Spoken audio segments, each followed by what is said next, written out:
क्या बात दोस्तों, क्या बात है, वाह भाई वाह। सुकूनदायक माहौल चलता पिया वा, ठीक है ना।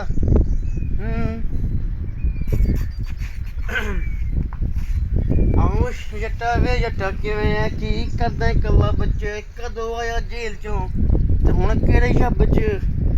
आओ लगदा है हां जी वी किस नाल ते की आ तेरे। आओ दिल च मान ना हलारे, कंट्रोल कर लक नूं चिल्ला वांगू नोचदा। मैं भावें डट बॉडियां पर जिंदा जिस्मां दी से जटू मेरे दिमाग च ते दिल्ली मेरे तू खाया है। ठीक है दोस्तों, सही लगा तो छूटे माइयां ले लो, उस तो बाद फिर आप चलते हैं आगे। ठीक है दोस्तों, एक इधर आ गई सवाल आ